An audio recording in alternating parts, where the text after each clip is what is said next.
Good morning, everyone. Today's webinar is Thinking About Solar, Overview of the South Carolina Laws and Tips. I'm Phil Porter. I'll be your guide today, going through what you need to know if you're thinking about getting renewable energy resources, including solar panels. So you ask yourself, is it time to go solar? Recent technical and regulatory changes have created a demand for renewable energy products, primarily products involving renewable solar energy. Such programs and innovations seek to reduce dependence on fossil fuels and reduce energy costs. That much is certainly a net good for all of us. Unfortunately, not all innovations are always beneficial to consumers, particularly if the consumers do not understand the technology, the likely benefits, or the likely costs over time. This presentation is a primer on issues to consider if you are thinking about going solar. First of all, watch for the pitch. While there are certainly exceptions, many renewable energy sales are generated by door-to-door sales techniques. Often they involve salespeople who come to people's homes to sell a solar installation. The people who ring doorbells may or may not be the actual installers. They may just be paid solicitors. Be on the lookout for salespeople making exaggerated or outright false claims about savings available, costs, or benefits. Because homeowners do not always have thousands of dollars stashed away for installations, the deals are often financed, either through an assignment of a credit sale contract or by a seller arranging financing through a lender. Here are some things that we'll cover in this order. We're going to talk about contracts generally. We're going to talk about contracts generated by door-to-door solicitations, which many of these solar contracts are those kinds, and about renewable energy contracts particularly. At the end of the webinar, you'll be better prepared to get an energy deal that benefits you. If we're talking about contracts generally, any contract, the first things first, be prepared and be purposeful. The deal that comes knocking on your door may not be the best deal for you. Is the company local? How long has it been in business? If the company is not local, is there a local company that has been in business for a while that you can check out? Have any of your friends or neighbors purchased from the company? If so, are they happy with the job? And of course, as we mentioned before, have you checked out the background on the business on the CDA webpage? Does this company already have some people that complained about it, and what kind of complaints were they? Other factors. Certainly many door-to-door sellers are honest and respectable, but some exaggerate and some may use false claims. For example, in solar door-to-door sales pitches in South Carolina, consumers have reported being told that the consumers signed, if the consumers signed the contract, they would never have a power bill again. In fact, in most cases, solar installations generate savings that only offset portions of power bills. In addition, savings may be generated by the homeowner's qualification for tax credits, but they vary greatly from person to person depending on the homeowner's own tax liability. If you do not have any tax liability, then you will not get the credit. If your tax liability is less than the credit amount, then you will not get the full amount of the credit for the tax year. Always speak to a tax professional and be prepared ahead of time. The department is aware of no case where an installation eliminated the power bill entirely. Even if it did, the life expectancy of the equipment may not last as long as the financing contract. But you may ask, what if a salesman misrepresents the cost or savings? Isn't that fraud? It may be, but you better check the paperwork carefully. Many contracts have clauses that say the written contract is the entire contract, not oral promises. It probably contains some language like this. Entire agreement. This agreement represents the entire agreement between the contractor and the owner regarding the work described in Section 4 and supersedes any prior written or oral agreements or representations as to that work. In many cases, it means that oral statements about the product, service, or performance or expectations don't count unless they're written into the contract. Words to the wise, there is no consumer protection law or agency as effective as consumer self-protection. Does it sound too good to be true? It is too good to be true. That's because it's not true. Read the whole contract. What is that down there? Oh, especially the small print. If the salesman says no one reads the contract and it takes too much time, tell him you do read the contract and you won't sign until you have read it. If the salesman says it's an electronic document and you have to sign with your phone, tell him run off a paper copy and then bring it back for you to review in readable print at your leisure.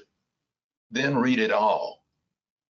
If the salesman says pay no attention to a sentence that you just asked a question about because it's a mere formality, walk away, or better yet, run away. Here's some examples of small print and what might be in store for you. Indemnity. This, other than the fictitious name of the company, was brought from a solar contract that we recently had at the department. Indemnification. You agree to indemnify and hold Eternal Sunshine Corp harmless. This includes our shareholders, affiliates, directors, etc., etc. This includes all losses, claims, and costs arising out of the contract. Is there any limit to this? Well, there's no indemnity for liability caused by our willful misconduct. What that means is if they're engaging in misconduct and it's only negligent, you are responsible for their conduct. Well, what about their liability? Limitations of liability. Strict liability or any other cause of action shall no exceed the total contract price. In other words, any liability they would have to you will not exceed what you were supposed to pay under the contract. Is that equitable? That may be what you're agreeing to. Another small print example, arbitration.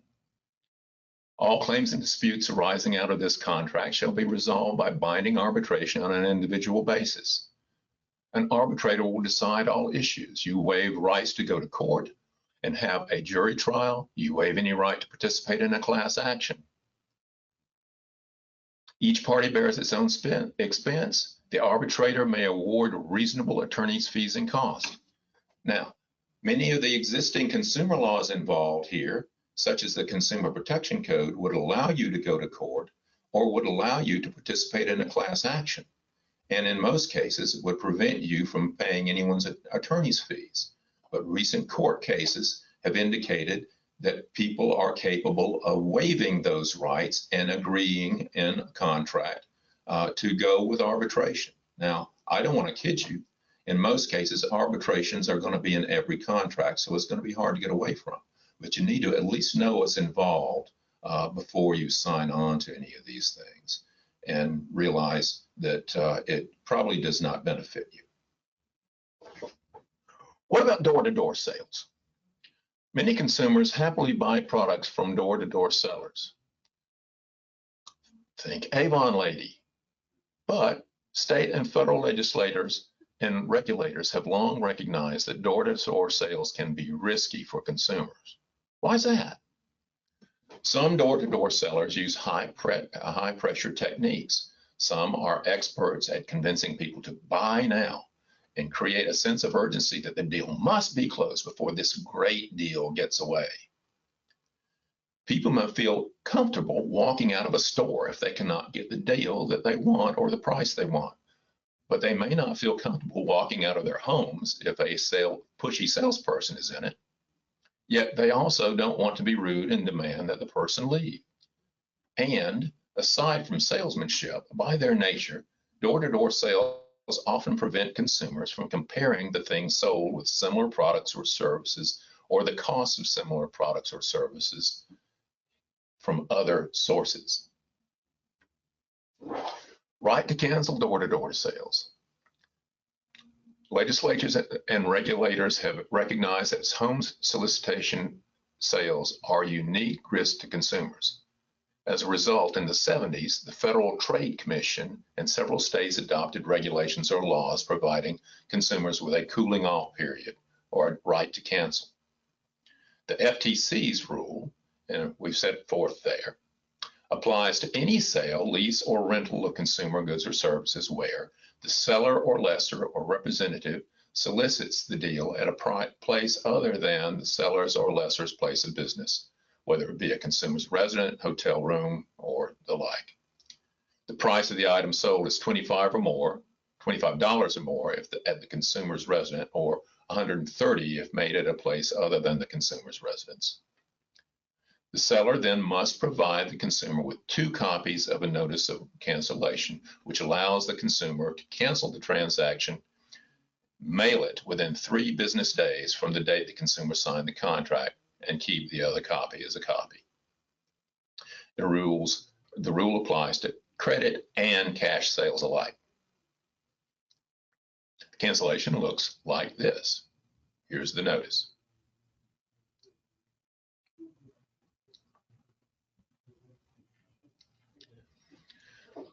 The seller must be prepared to cancel the transaction if it receives the notice or it was postmarked within 3 business days after the transaction, to include return of any payments made, any down payment, any note or contract of obligation, and cancellation of any security interest that has been created. If the notice is properly given, the 3 days run. If the notice is missing or not compliant, it will usually be regarded as an unfair trade practice under state law, and the notice may be viable until such time as a compliant notice is actually given. Enforcement. The rule was adopted under the FTC Act, and it's a violation of the FTC Federal Act if it is violated, but is also generally considered an unfair trade practice under state laws if that act and the rule is violated. There's a Consumer Protection Code. When we say CPC from here on out, we mean the Consumer Protection Code, which is a comprehensive consumer credit code that this department administers. It has a similar right to cancel for home solicitation sales, applying to consumer credit sales or leases of goods in which, and of course it has to be from a person regularly engaged. It can't be a neighbor or something like that unless the person's regularly engaged in those sales or leases. The buyer must be an individual purchasing goods or services for consumer purposes. Either the debt is payable installments or a credit service charge, which is another term for finance charge, is made.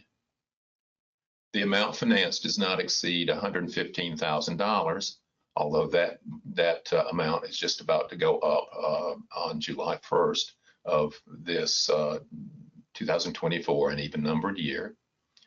And the agreement or offer is made at a residence. Notice it's a little bit different scope. It has to be at a residence, not necessarily at a hotel or a restaurant. It does not apply to cash only sales, but the FTC door-to-door rule still does.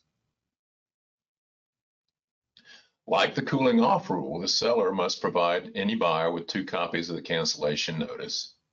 And if the notice was not properly given, it is viable, the right to cancel is viable until the 3rd business day after it is properly given. So far as the enforcement, the consumer's right to cancel a home solicitation sale is enforceable as required by statute and as a term of the contract. Also, the wrongful refusal to return the money paid after a valid cancellation may be regarded as an excess charge not allowed under the CPC and permit the buyer to sue for that amount, a statutory penalty of up to $1,000 and attorney's fees. The department itself, since this is a law that it administers, may seek an injunction or sue for the return of charges in the proper case.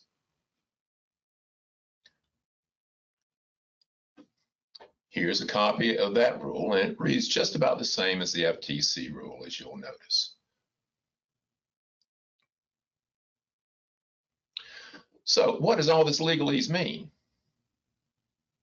Once the notice is in the credit contract, the holder of the obligation can be held to liable for any claim that the consumer has against the seller. And although the liability may be limited, the liability may be limited to the amount of the debt. Because the notice becomes a term of the contract, and any company that buys services or services the debt is on notice that it is subject to the consumer's claims.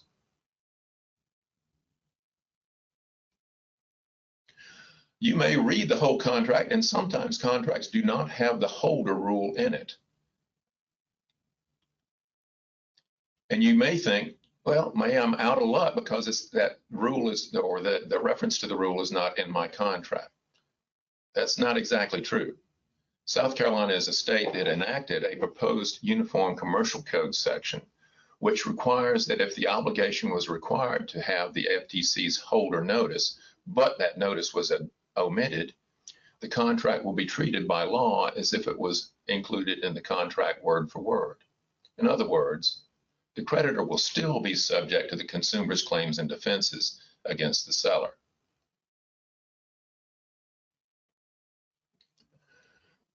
But why are you saying not exactly? Can I still be left holding the bag? Well, first of all, not all loans are considered the kind of loan that's defined by the FTC's holder rule. For example, a member of a credit union may decide to finance a solar purchase with the credit union, and if there are no other connections between the credit union and the seller, the rule may not apply. Also, if a buyer needs to raise the claim or defense against the creditor in court, or more likely in arbitration, as we've already discussed, there's no guarantees. You may need legal help. Not all lawyers will even take consumer cases, and lawyers that do take consumer cases often will not take it without payment of retainer in advance. In any case, it's going to take time. It's much better to get your ducks in a row, research the seller and the lender ahead of time to protect yourself and make your best deal. Seller and credit contracts. Three types of consumer purchase transactions are consumer credit sales, where the seller, installer, and the buyer enter into a contract that includes financing, calling for a credit service charge, which is similar to a finance charge, or an installment payments, which the seller then sells or assigns to the contract to a third-party financer. There are consumer loans, where the seller or installer and buyer enter into a sales contract that is only a sales contract, but they agree to have a third-party lender finance the sale. And then there are consumer leases. A lessor will remain the owner of the installed equipment, at least until any option to purchase is taken, and the consumer signs a lease financing the obligation. Now, what the department has seen in many of the transactions we're aware of is that most of these transactions are sales by installers financed by consumer lenders. Lenders often offer low APRs, but finance for 25 years or more. The law does not prevent the seller from selling at a price higher than its own cost, so consumers should compare offered cash prices of equipment and comparable installer prices to make sure the cash price that they are paying and therefore being financed is not artificially inflated. General consumer credit laws. Consumer credit sales and consumer loans are subject to the Federal Truth in Lending Act and Regulation Z, requiring disclosures of key credit terms such as annual percentage rate, finance charge, amount financed, and whether the debtor can prepay without penalty and the like. Consumer leases are subject to the the Federal Truth in Leasing Act and Regulation M, requiring disclosure of key lease terms such as a monthly payment, purchase options, liability at the end of the term, and the like. Truth in Leasing is chiefly a disclosure act, but the CPC has some limitations on lessor practices. Consumer loans and consumer credit sales are subject to default and collection limitations and more provisions of the Consumer Protection Code, including limitations on late fees and default fees. Now, consumer credit sales and consumer loans are also subject to rate limitations at certain points where the lender or the credit seller must make filings and so forth with the department if they're above 18%. What we're finding with these transactions, though, is they're seldom above 18%, and that does not apply. Warranty laws. In South Carolina, if a merchant makes a description of the goods or a promise about the goods that the buyer relies on to reach a bargain, the description or promise is an express warranty and the goods will perform as promised. Usually, express warranties cannot be disclaimed. In other words, you can't say that doesn't count. They have to perform as they are described. There are three main implied warranties in sales of goods under the Uniform Commercial Code. They're warranties of merchantability, fitness for purpose, and title. Merchantability means the product warranted must be reasonably fit for the usual purposes of a product of that kind. Example, highway car should be able to take you down the highway. Fitness for purpose means the product is warranted to perform suitably for a particular use or need. Usually it means that the particular use or need must be communicated to the seller. Example, a buyer has made clear that he needs a vehicle with four-wheel drive and off-road capabilities. Selling a Cadillac Eldorado probably will violate that warranty. Title. Merchant sellers warrant that they have good title to convey to the goods sold. Warranties of merchantability may be disclaimed, but only by clear and conspicuous language such as is. Title warranties can only be avoided by clear statement of what rights are and are not transferred. Persons injured by breaches of warranty may sue for damages or seek rescission. This is all under the UCC. However, just being able to sue doesn't help you a lot sometimes because there usually are expenses, including attorney's fees, that are involved in litigation. And that is one of the reasons why Congress passed the Magnuson-Moss Warranty Act. In 1975, Congress passed the Magnuson-Moss Act to prevent merchants primarily from hiding disclaimers in the small print of what appeared to be warranties. In other words, the warranties were kind of fancy embossed edging, but you read them closely and they really took away most of what was supposedly warranted. The Act regulates such terms as full warranty and has some pretty stringent requirements for them. So these days, you don't usually see full warranties except from manufacturers of certain products such as automobiles. Less of them are made now because of these restrictions, and generally third-party sellers of what someone else has made is not going to have a full warranty. It's going to be disclaimed in some way. Even so, the Act provides separate causes of action for people who can prove violations of state warranty laws, which were not remedied. In some cases, they can be awarded attorney's fees, and if the jurisdictional limit is met, $50,000 in controversy, they may proceed in federal court. What this means is that there are sometimes attorney fee remedies to litigate violations of or breaches of warranty, which otherwise would not provide for attorney's fees, making it more possible to get compensation. The Energy Freedom Act, Act 62 of 2019, In 2019, South Carolina General Assembly enacted Act 62 to regulate renewable energy issues, including the cost and benefits of consumer renewable energy. Section 58-27-2660 of the Act directed the Office of Regulatory Staff, ORS, and the Department of Consumer Affairs, DCA, to develop regulations for disclosure in leases and sales of renewable energy generation facilities. The ORS regulation is at Regulation 111-10 through 66, and it deals with leases.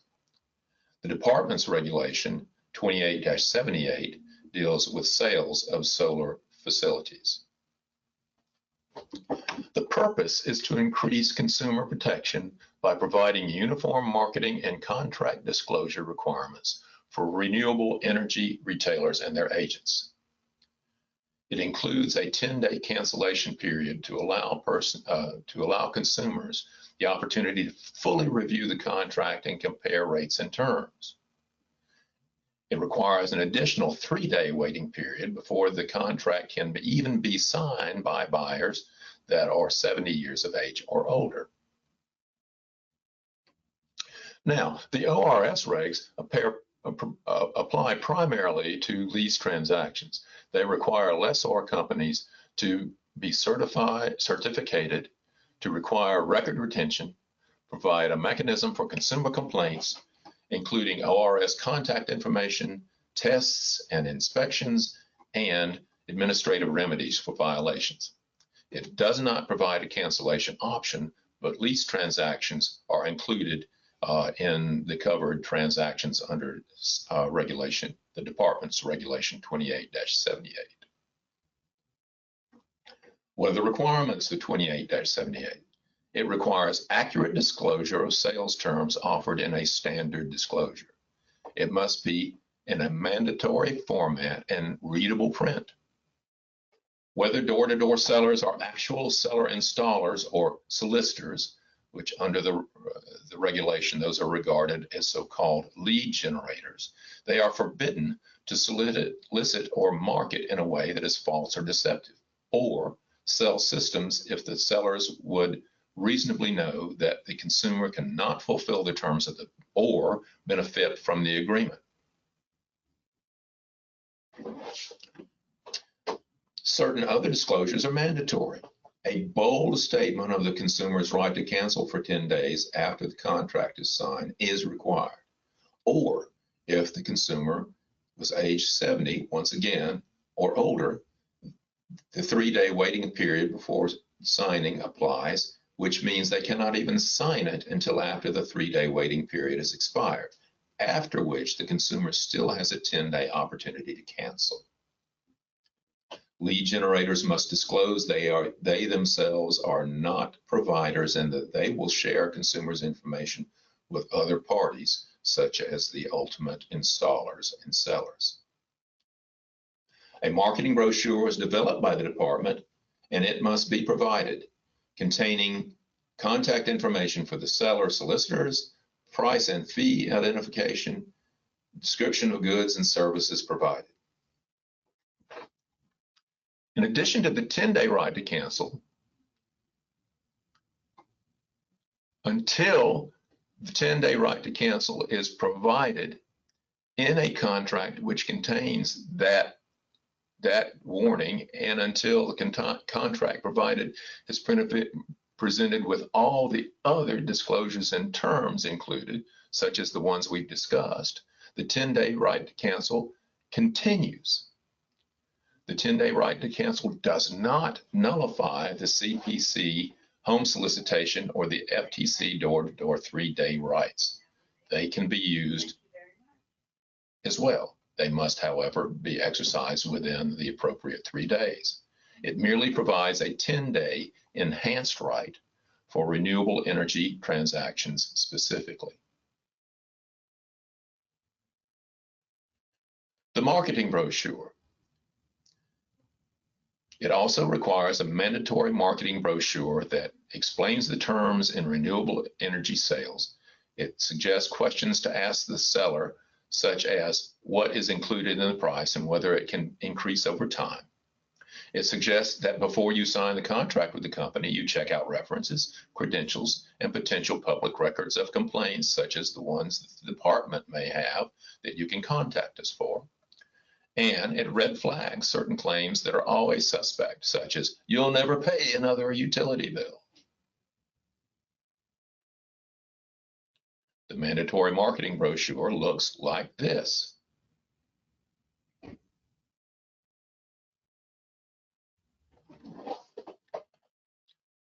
Here are the remedies.